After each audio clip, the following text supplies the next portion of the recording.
An old face returns in a new position for the Razorback football team. Find out more about the Hogs' divisive hire. An equity report raises concern about diversity on the Razorback Greenway, how those managing the trail plan to increase outreach. And there's rain chances on the way. I'll have you know when in just a little bit. UATV starts right now.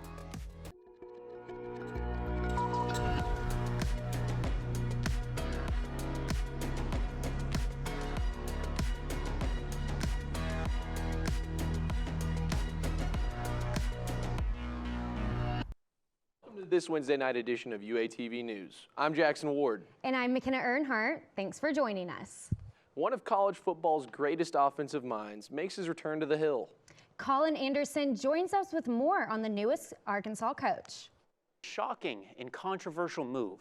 Sam Pittman hired Bobby Petrino to be the next offensive coordinator. The new OC was the head coach from 2008 to 2011 and finished with an overall record of 34-17. In his final season, the team went 11-2 and was ranked 5th nationally. But shortly after that, this happened. Petrino crashed his motorcycle while absconding with a 25-year-old player development coordinator, whom he was having an affair with. He even went as far as to wave off pedestrians, telling them not to call an ambulance out of fear that he would be recognized and exposed. When asked about the accident, he lied to the athletic department and the media, claiming he was by himself when he wrecked his bike. In 2019, he apologized to Razorback fans during a public appearance at the Little Rock Touchdown Club. So, has the former crown jewel of Arkansas football really reformed his image? Only time will tell. Back to you, anchors. One abortion group in Arkansas offered a ballot proposal this week that got shot down by the Attorney General. The Arkansas AG Tim Griffin rejected the proposal that would ask voters whether or not to reverse the state's abortion ban. The Arkansans for Limited Government Committee aims to challenge the state's ban on abortion and other legislations. The committee also works to support the Arkansas Reproductive Health Care Amendment.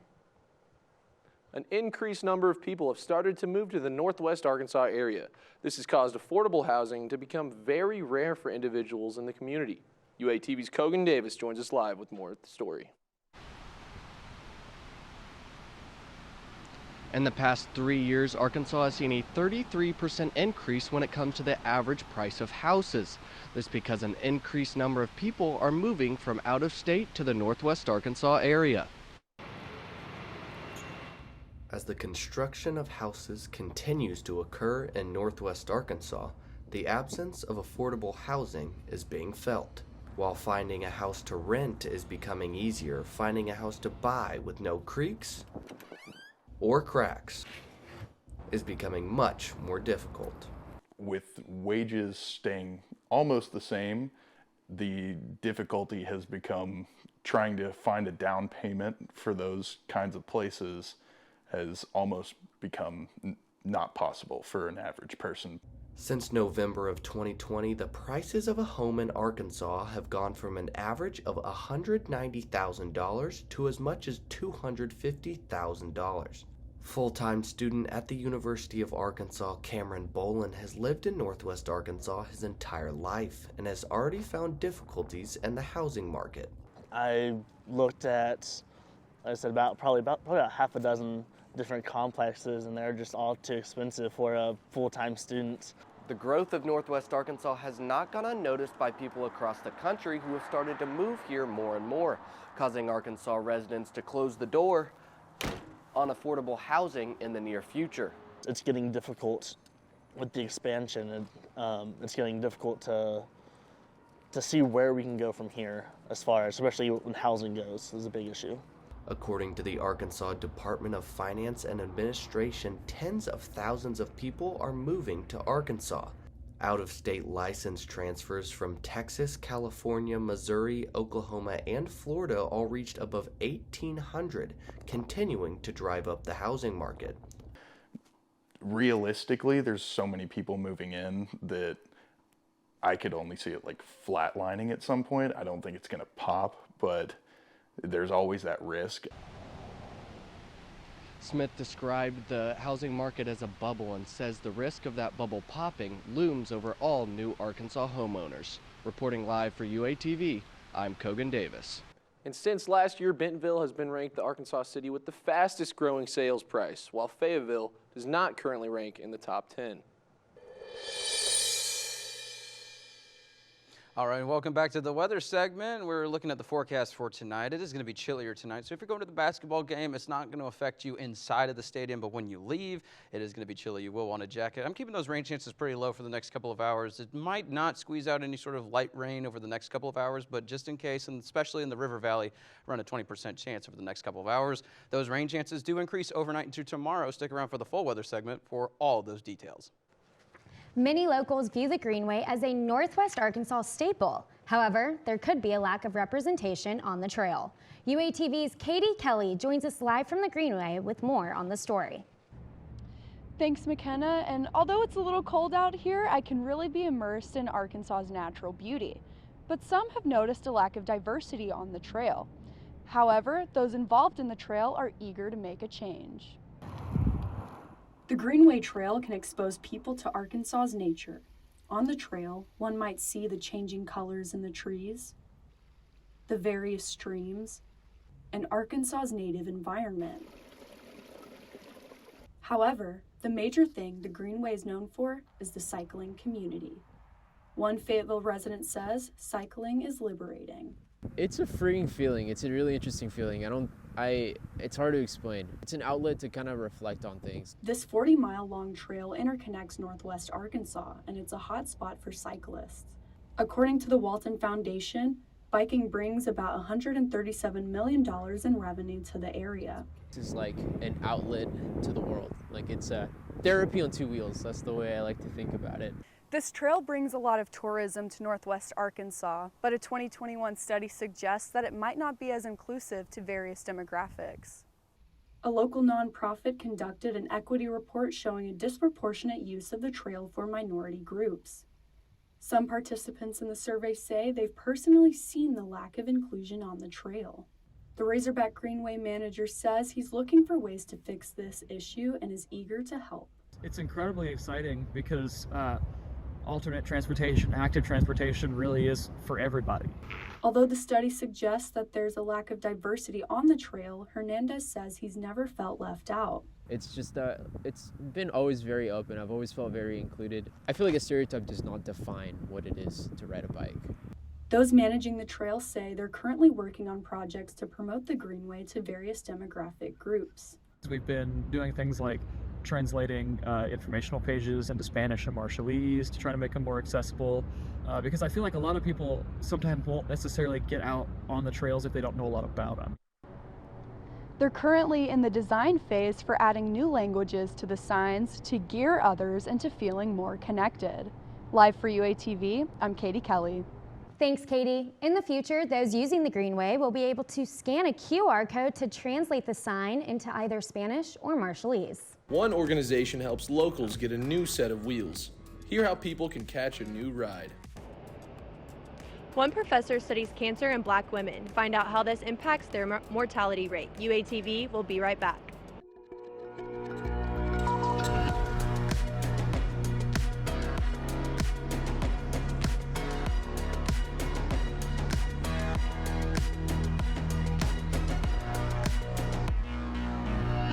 Triple-negative breast cancer is most common in African American women.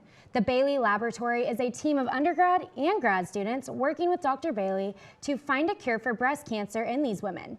UATV's Taylor Sheffield joins us live with the story. 4 out of 5 Black women are at a risk for obesity, and obesity is a risk factor for breast cancer. Highly motivated by the fact that there are women out there that suffer from breast cancer and a cure and treatments are needed, and so that's a driving force and a high motivator for me. Dr. Bailey says that part of her incentive to study cancer is people close to her who have been diagnosed. According to the American Cancer Society, the mortality rate for breast cancer affects Black women the most. This lab is focused on cancer research development, and one student says that this research has motivated her on a personal level. My best friend's mother had cancer, and she passed away from it, and it was just like a very helpless time for her, and I felt like I couldn't do anything. Isabella says that for this reason, this lab has inspired her to make a difference in a way that she couldn't before.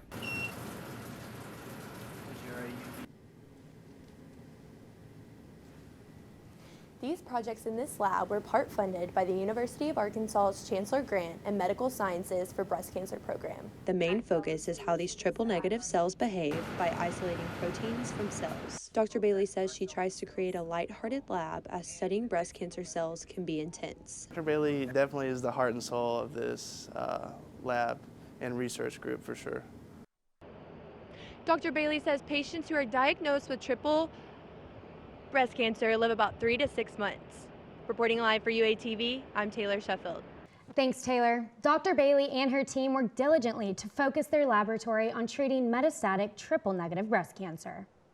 And an annual event provides bicycles for local children. The Fayetteville Police Department partners with Pedal It Forward NWA to provide free bikes. This year they will hand out 250 bicycles. This event takes place Sunday at 3 at the Donald W. Reynolds Boys and Girls Club. Experience the cosmos right here on campus. UARK Space Hogs will host Space Night at the U of A Museum this Friday from 2 to 4:45. The event will include a mobile planetarium, space-related artifacts, and information on space exploration.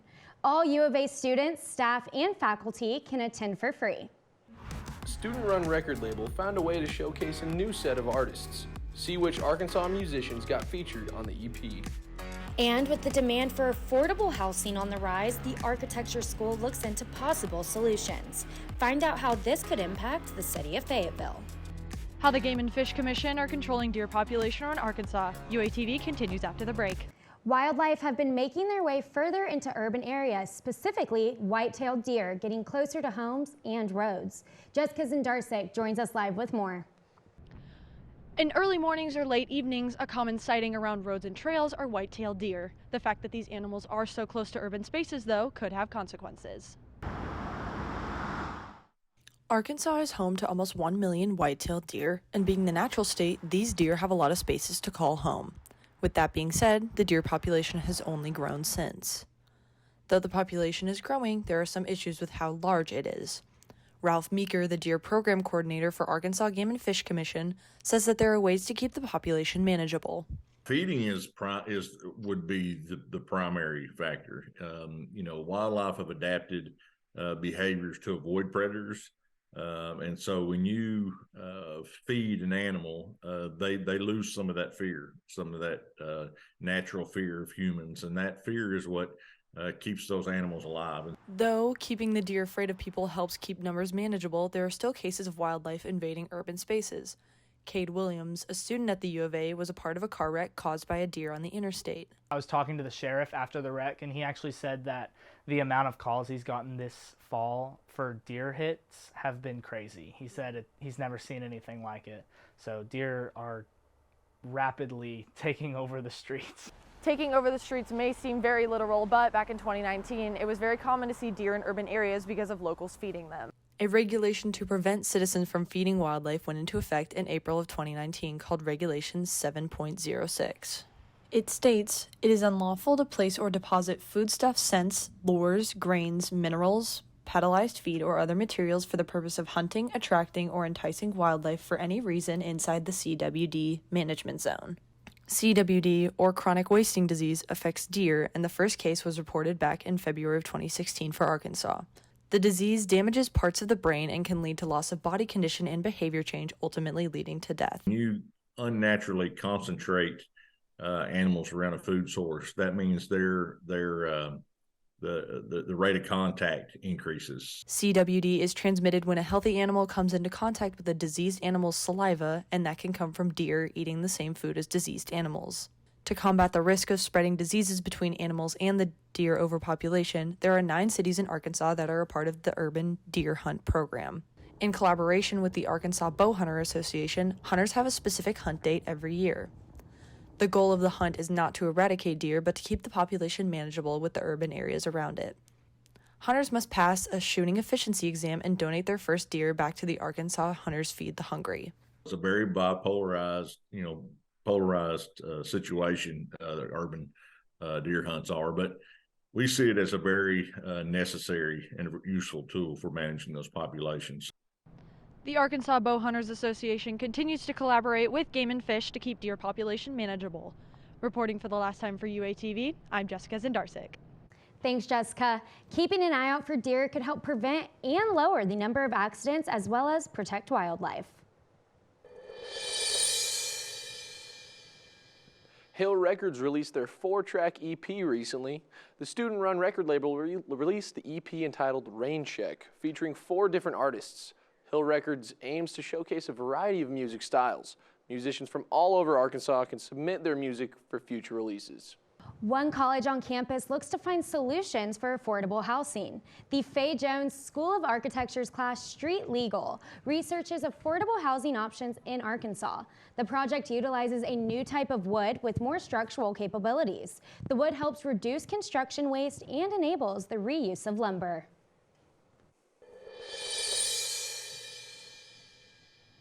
And welcome back to the weather segment. We have a look at the dog walking forecast today. We are highlighting sunny, and we have red pause in the forecast, and that's because rain and storm chances are on the way. So early in the morning, it's going to be around 20 to 30% chance for rain. But notice as we head to the afternoon into the evening hours, close to 100% chance for rain. Now, moving on, I'm going to show you these hour-by-hour rain chances so you can prepare for the early morning commute. Tonight, 0% chance of rain over the next couple of hours. That starts to increase. This will be low for the kind of spitty rain at times in some locations. But as we make our way into tomorrow, notice it increases up to about 100% once we get to about the noon hour. So it's going to be noticeable. You're going to want a jacket. You're going to want an umbrella if you're out on campus tomorrow, just because we have rain chances in the forecast. Moving on, here is a look at the overall rain totals from this system. Some areas in the River Valley could see up to 3, maybe even 4 inches of rain localized at times. For northwest Arkansas, between 1 to 2 inches. Here's a look at that severe weather risk, just because when we have systems like this, we know people are always wondering, is there a chance for severe weather? The marginal risk is well to the south and east of us, but there could be some storms with 40-mile-an-hour winds and some lightning, but overall severe weather risk looks to be completely low. So here's a look at the forecast for the rain chance one more time before you head out tomorrow. Rain jacket, umbrella, make sure that you're prepared for the rain. I have an extended look in my 7-day coming up at the end of the show. The hiring of Bobby Petrino means Sam Pittman is looking to jumpstart what was a stagnant Hog offense. But they may need to make this jump without their biggest playmaker. And the most anticipated game of the year for Razorback basketball is just moments away. All this and more after the break. Welcome back to UATV Sports. I'm Colin Anderson, and boy, is there a lot to go over for a Wednesday in mid-November. So let's get right to it. We talked earlier about the newest football coach in Arkansas, but what does that mean for the offense's recent struggles? Despite the controversy, Petrino's recent track record speaks for itself. Last year, while at Texas A&M, the Aggies averaged over 400 yards and 34 points per game. Compare that to just 320 and 26 points that the Hogs put up last year. In addition to this, he also coached the 2016 Heisman winner Lamar Jackson while at Louisville. Will he be able to do the same with KJ Jefferson? Well, he's got to come back first. Earlier today, reports surfaced that the quarterback intends to enter the transfer portal. The junior quickly took to social media in response to this, posting an Instagram story that says, "I haven't made my decision yet." This could mean he's not sure where he'll play in 2024, or if he's still debating even throwing his hat in the transfer ring.